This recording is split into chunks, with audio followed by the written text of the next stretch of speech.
আমি আপনার কোনো কোয়ালিটি বুঝাইতেছি, আমি বলছি যে আপনার প্রতিষ্ঠান, এটা হচ্ছে প্রতিষ্ঠানের কথা বলা, প্রতিষ্ঠানের কথা বলছি আমি আপনার কথা বলি না, আপনার কোয়ালিটি আমি জানতে চাই না। তো আমি বলা হয় নাই আপনার কোয়ালিটি, স্কুলের কোয়ালিটি। আপনার প্রতিষ্ঠানে শুনেন, এরকম সরকারি একটা প্রতিষ্ঠানে এই প্রতিষ্ঠানের মানটা আরো ভালো হওয়া উচিত ছিল। কালুখালীর মধ্যে আপনি কাগজ কলমে কি বুঝেন? আপনার প্রতিষ্ঠানে এই বাউন্ডারির মধ্যে অন্য কেউ ঘর করে ফেলতেছে, তাই না? সেটা আপনি আটকাইতে পারেন না, এটা ব্যর্থতা না? আপনার ব্যর্থতা না? আমার ব্যর্থতা, আমার ব্যর্থতা। আপনি তো জানান নাই, আপনি তো ইউনোরা জানান নাই, কিংবা প্রশাসনকে জানান নাই, এটা আপনি জানান না। আপনি কেন জানাইতে হয়?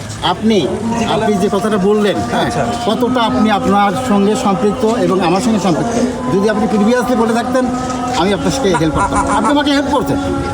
শোনেন, আমি বৃহস্পতিবার দিন চলে গেছি পাংশাতে, হ্যাঁ, শুক্রবারের দিন শনিবারের দিন একজন ব্লাইন্ডলি কাজ করে চলে যাচ্ছে। এই যে চৌর্যবৃত্তি, আমি এটাকে চৌর্যবৃত্তি বলবো। এখন চোরের সঙ্গে কি আমার গাছসূত্র করে দেবেন আপনি? আপনি চোরের কথা বলতেছেন, একটা ঘর হয়ে যাচ্ছে স্কুলের জায়গায়, আপনি জানেন না, আপনি চুরি করে করতেছে। এইটা হয়?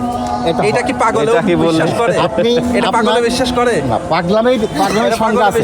পাগলামের কত পার্সেন্ট আইকিউ থাকলে পারে, কত পার্সেন্ট আইকিউ থাকলে পারে আপনার ডায়েরির বিষয়টা বলেন, ডায়েরির বিষয়টা বলেন, আইকিউ থাকলে পারে হাজির রাখাতে ডায়েরির বিষয়টা বলেন। হ্যাঁ, সেটা উনি ডায়েরি, সেটা বিষয় না, ডায়েরির বিষয়ে আপনি ডায়েরির বিষয়টাই বলেন।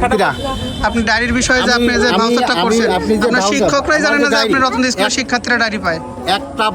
একটা ভাউচার আমি করিনি, আর প্রত্যেকটা বাচ্চার কাছে ডায়েরি আছে। আপনি কালকে ছিলেন।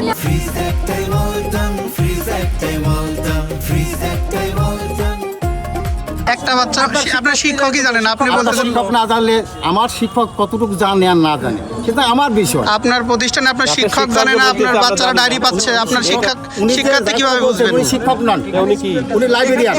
ওখানে বসে রাখতেন। আমরা শুনি, আমরা একটু ব্যাখ্যা দিই। এখানে রতন স্কুলে কে পড়ে? আমার যে বিষয় তোমাদের কি ডায়েরি দিছে? তোমাদের ডায়েরি দিছে? স্যার, আপনার স্কুলের স্টুডেন্ট, ও কি ডায়েরি পাইছে?